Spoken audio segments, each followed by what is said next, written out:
You're listening to episode 22 of the Master Your Mind, Business, and Life podcast. We're halfway through the first month of 2019, and it's time we talk about money, the way we look at money, the way we talk about money, and heck, even the way we make money, they all link together. And there's no one better to talk about this with than wealth therapist Agnes Kowalski. Now, before we dive into this conversation with Agnes, it's time for the review of the week. This week's review comes from Danny CC. I love this podcast. Lauren has such an amazing voice, and it's easy to listen to. I count the days for the new chapter to drop so I can work and get ready for my day. It's so good to know and understand things that make your life better. I am a fan. Well, Danny CC, making your life better is the true mission of this podcast, so it just makes my heart so dang happy to read this review, knowing that the podcast is fulfilling its purpose. Thank you for such a lovely review. Don't forget to rate and review the podcast on Apple Podcasts or iTunes, or really any of the popular podcast apps. You'll find that your reviews are also highlighted on my Instagram at MindBizLife, as well as the mindbizlife.com website. Okay, are you ready to meet Agnes and talk about money? You know what to do. Tune in, turn it up, and let's go. You're listening to Master Your Mind, Business, and Life. Conversations with everyday world shifters, truth seekers, and rule breakers. Here's your host, Lauren Smith. Hey everyone, it's Lauren Smith. Welcome back to another episode. Today I am joined by Agnes Kowalski, an immigrant who went from poverty mindset, maxing out at $40,000 a year, to consistent six-figure years as a wealth therapist. She now shows entrepreneurs, artists, creatives, and service providers how to tap into their subconscious programming around money so they can give themselves permission to prosper in every area of their lives and business. Agnes, thank you for joining me and welcome to the show. Thank you so much for having me, Lauren. So I'd like to acknowledge to our listeners that I know money isn't something that some people are comfortable talking about. And for others, we've just got to get our money game right. So Agnes, before you walk us through your journey, can you tell us what exactly is deep money mindset work?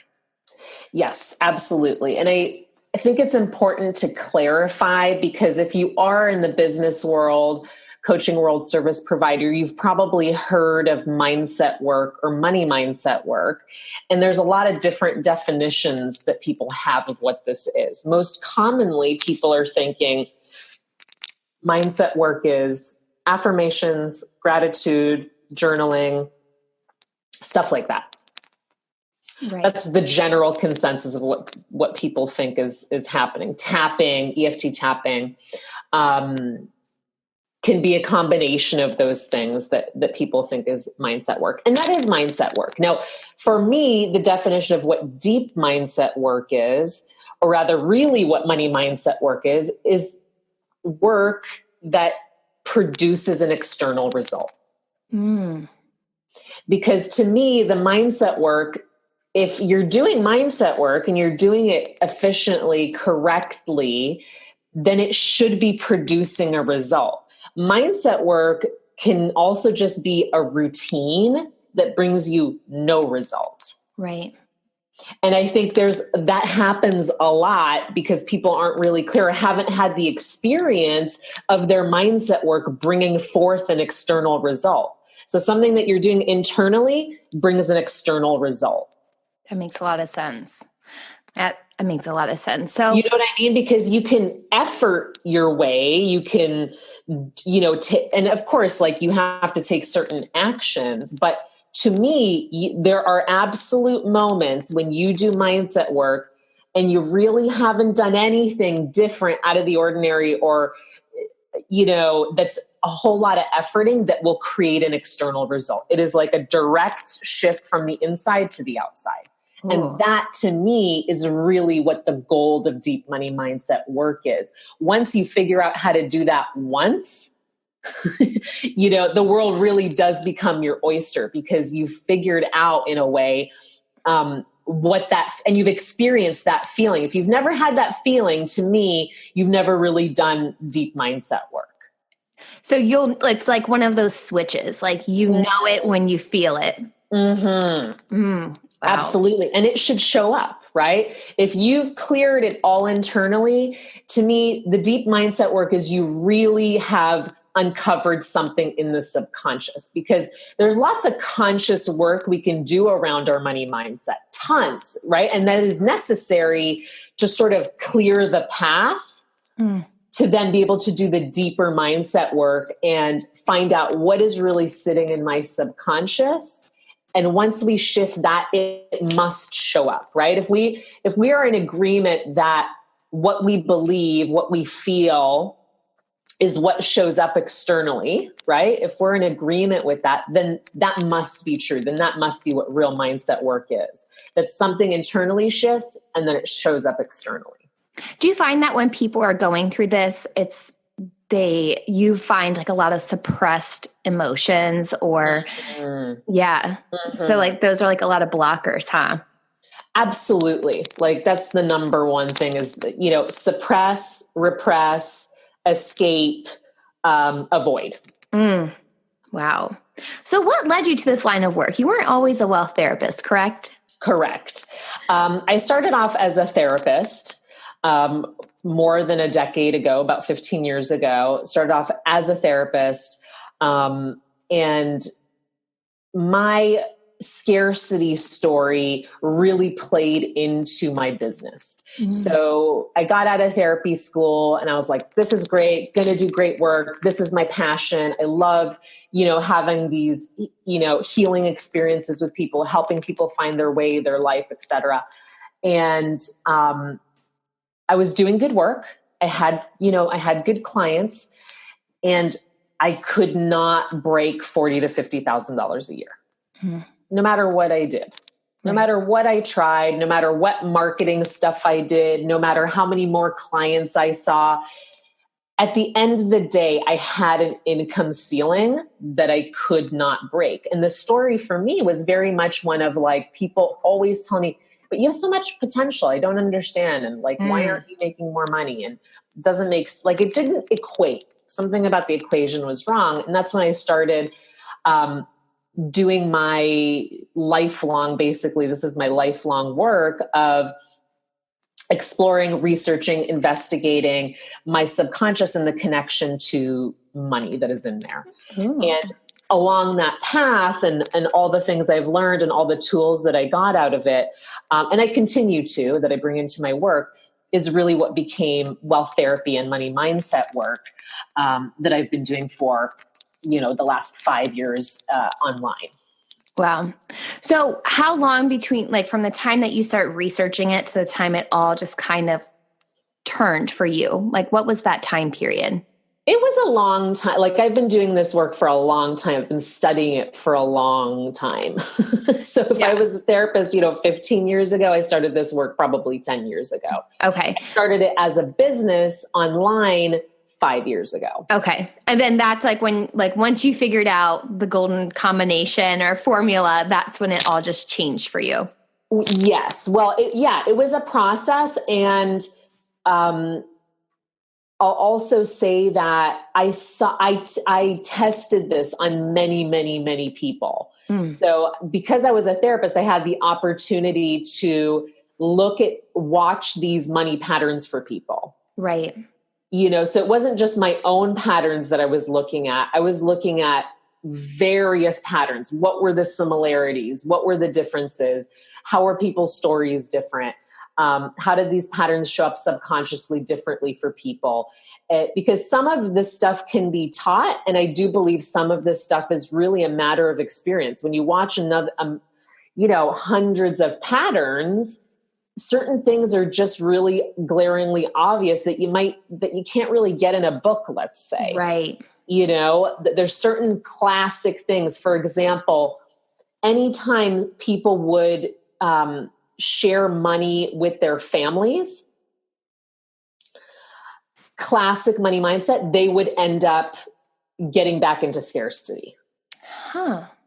It's like a classic money mindset thing that is not written in any book necessarily, right? That I would see from my own patterns and my clients' patterns that, for example, I had a client who was an actress who got her first really big role across from what, I guess I shouldn't say. Anyway, a really big role and her first really big one in Hollywood. And the first thing she did was give her parents a big chunk of money.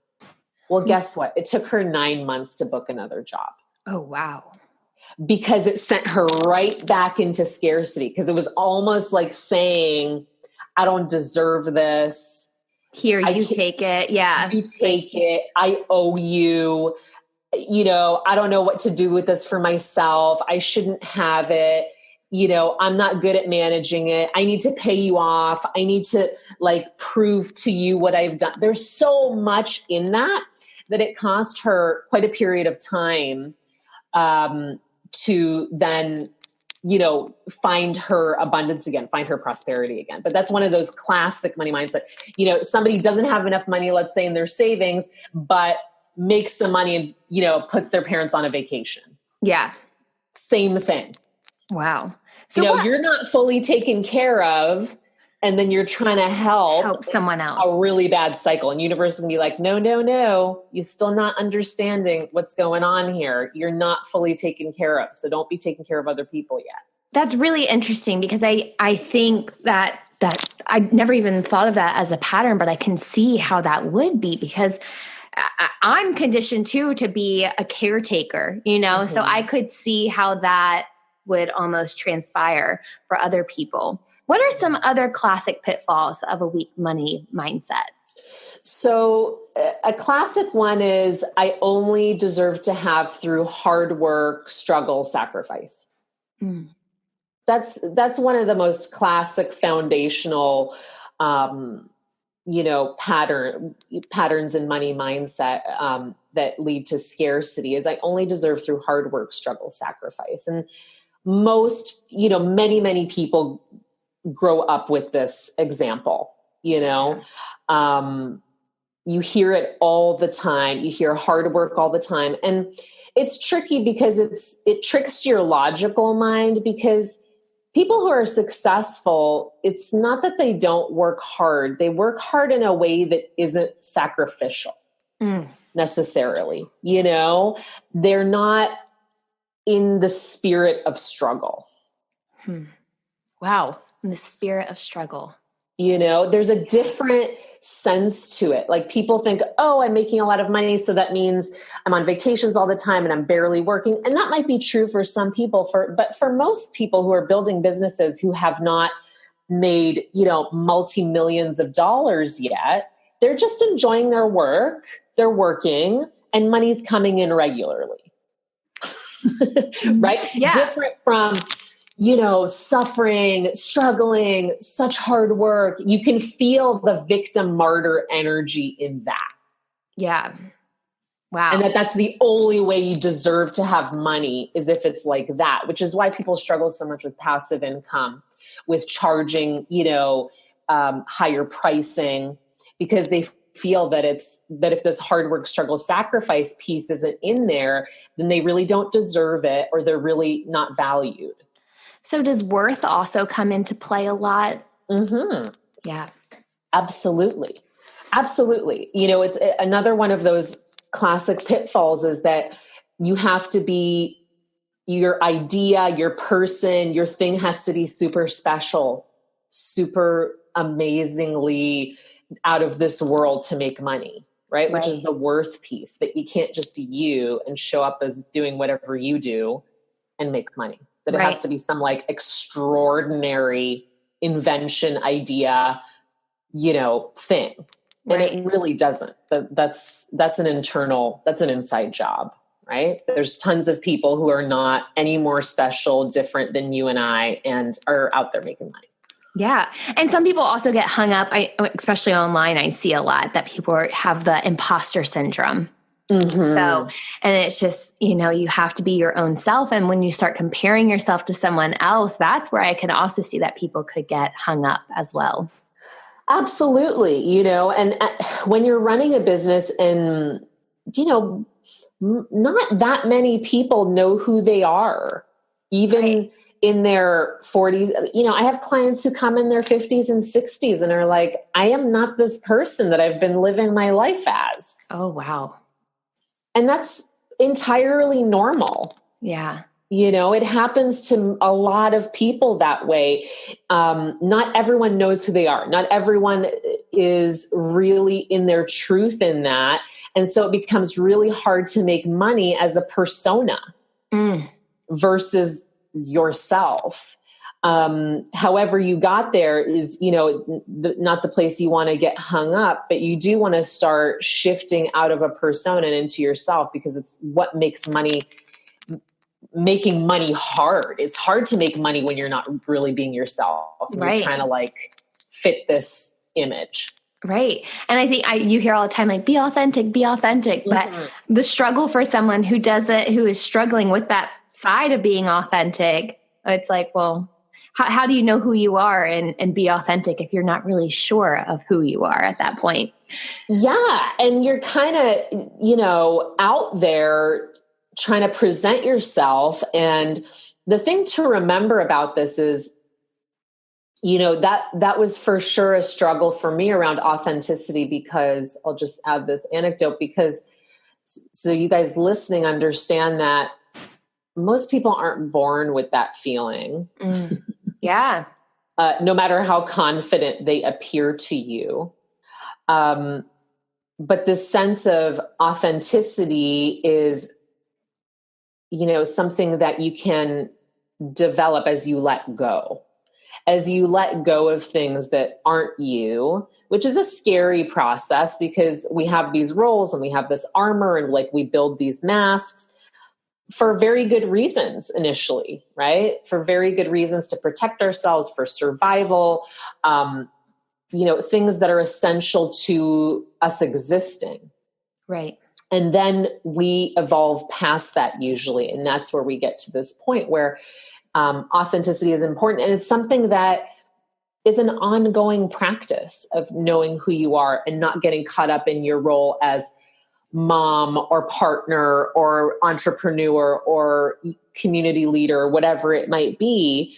For me, that's a constant practice. If you're a caregiver, if you're, have patterns of codependency, any of that kind of stuff, martyrdom, or, any of those kinds of things that everyone has a little piece of, you have to be constantly working on your skill of being in your truth.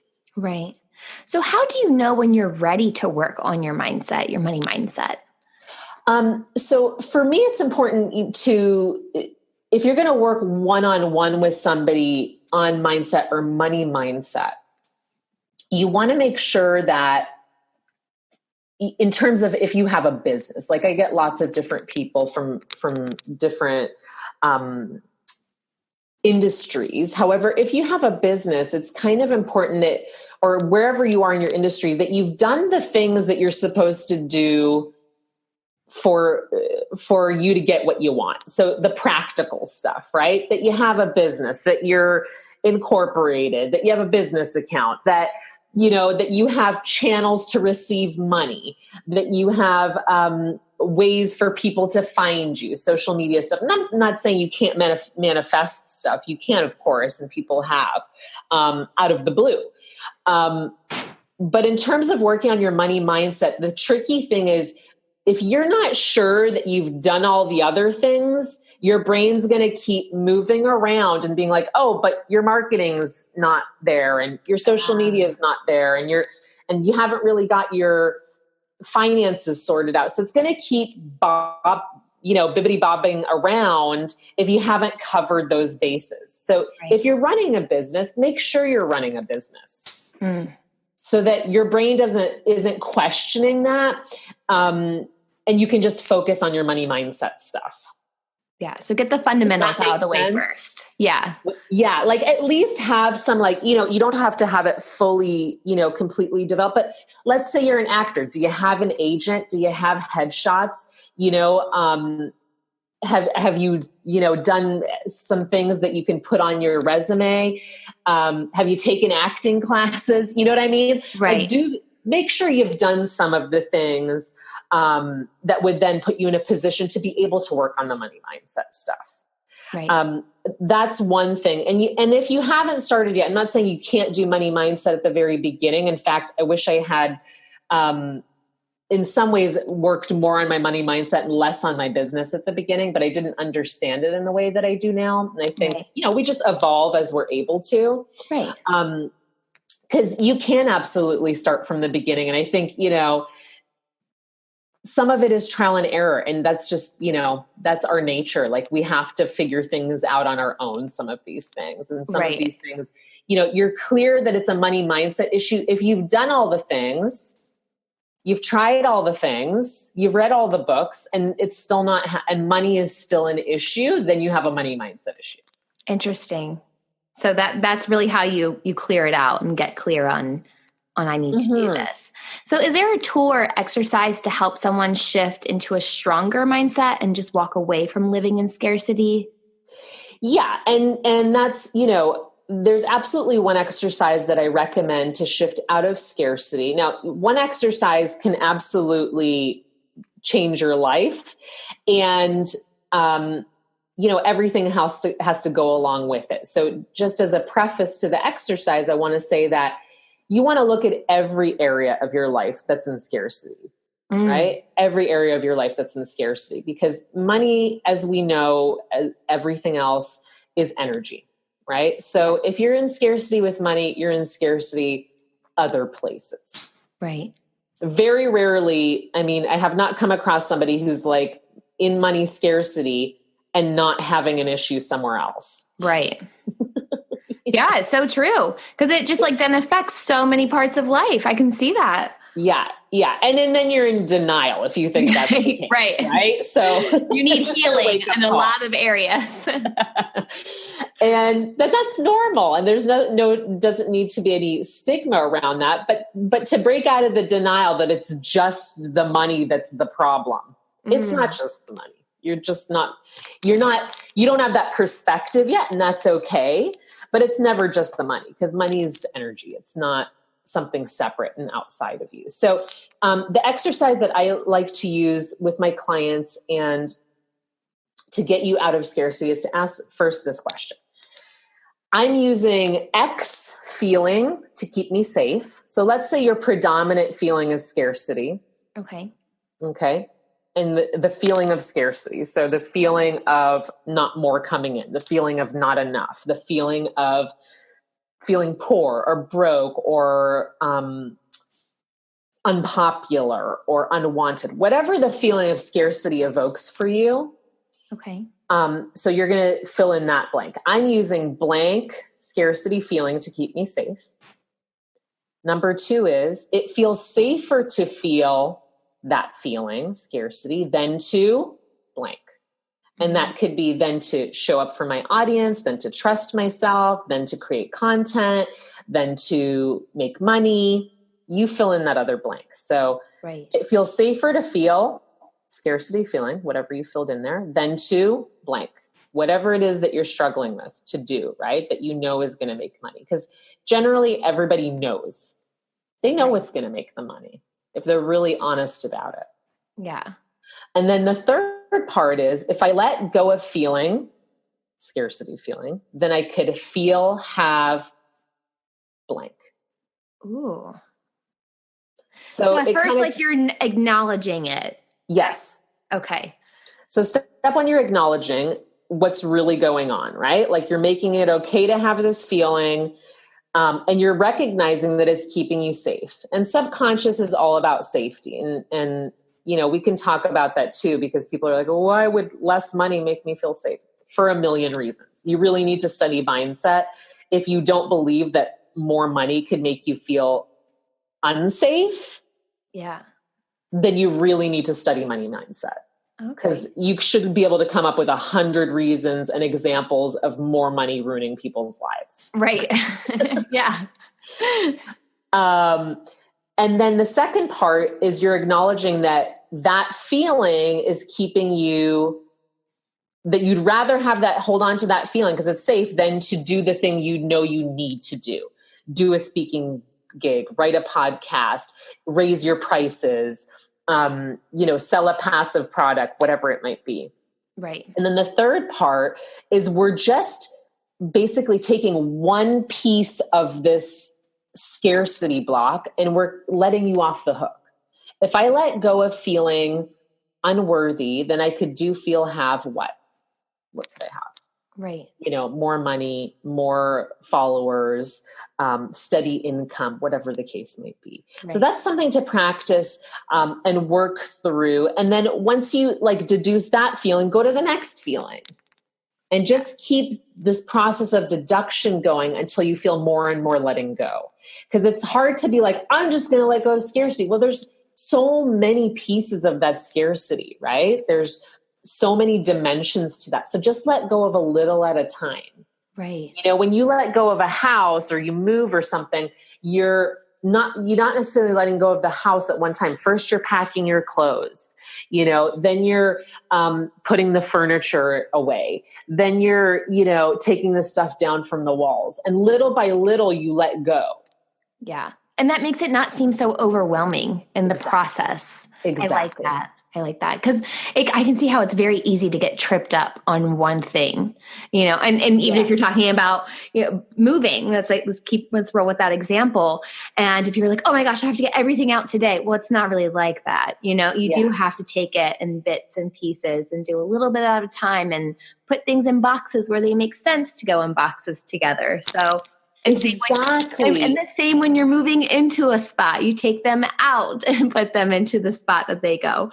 That's right. And that's what our brain can handle. And I think, if you're going to take anything from this chat we're having, really take this idea that the smartest thing for your subconscious and the safest thing for your subconscious is for you to make incremental successes. Mm.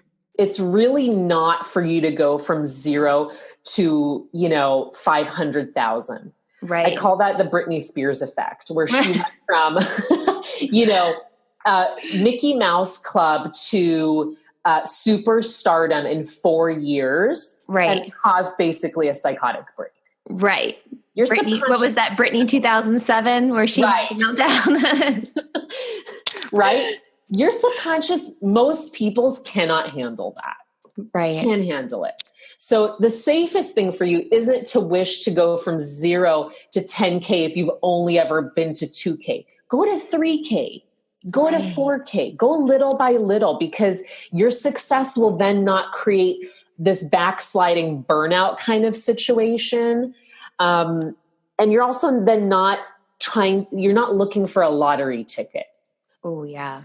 Right? You're just creating something that's going to keep building and sustaining you as your strength grows, as you evolve. And you're not looking for this lottery ticket that's going to take you out of what you're in. Right.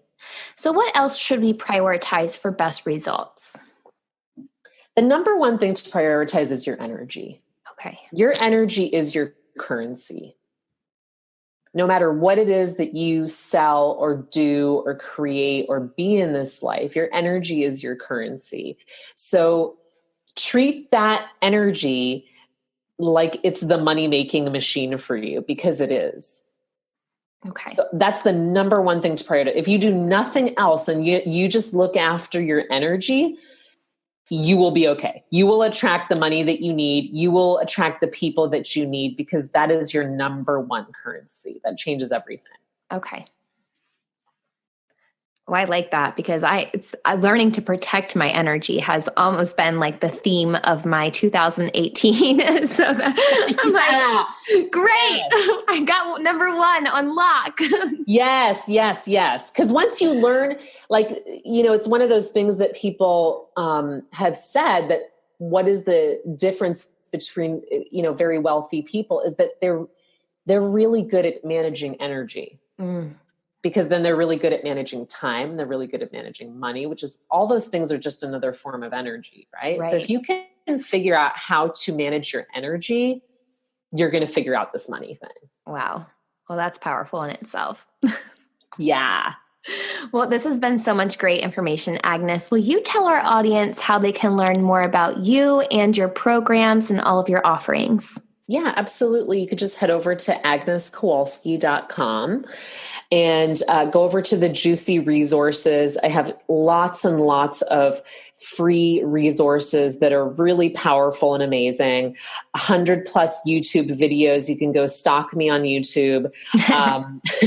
All my Facebook lives go over into my YouTube channel. So feel free to stalk over there. AgnesKowalski.com, sign up for an opt-in, then you'll get all my emails and products from there. Perfect. Well, thank you again, Agnes, for joining me. And I think we should all give ourselves permission to prosper this year. Yes, let's do that. Let's 2019 be the year of permission to prosper. I love it so much, Lauren. Thank you again. Man, I just love this conversation. Agnes has such a great energy, and her social media is always popping with posts that really make you think about the way you see money, as well as tips to help shift your mindset. You can find direct links to Agnes's website and social channels on this week's episode notes found at mindbizlife.com. Don't forget, we're in full-blown retreat planning mode. If you missed last week's episode, go back and listen to it after this episode. But spoiler alert, I'm co-hosting a 4-day retreat with mindfulness expert, Reiki healer, and psychotherapist Sheryl Turner. The Aligned Retreat is focused towards people's growth, healing, and evolution. We'll do some workshops in the morning, but the afternoons, it's just going to be a time to play, adventure, laugh, and relax. Aligned is an acronym, so it stands for abundance, love, intellect, growth, nurture, emotion, destiny. The dates are set in place for September 26th through the 30th, but we're leaving the destination in the hands of you. So what's on your bucket list? Where is a place that you think of when it comes to where you want to go for a retreat? Is there anything in mind that just screams healing, growth, and fun to you? Is it the beach, the mountains? Is it in the States? Is it Europe? Is it somewhere else? I don't know. You tell us. Join the private Facebook community to cast your vote. Even if the retreat isn't up your alley, the Facebook group is designed to build a community of like-minded souls who just want to better their life. Sheryl and I will meet for live Q&As. We'll both post tips and techniques in our areas of focus and so much more. Simply search the Aligned group on Facebook. In case it's hard to find, I will add a direct link into this week's episode notes as well. Well, that's all for today. Next week, we're meeting two amazing people who decided to ditch their regular lifestyle and join the tiny home movement. They've been featured on HGTV, AOL.com, and tons of other platforms. I'm so excited for this episode, and I hope you'll tune in. I'll see you back here next week, and until then, remember, every level of life is an opportunity to grow. Be well, my friend.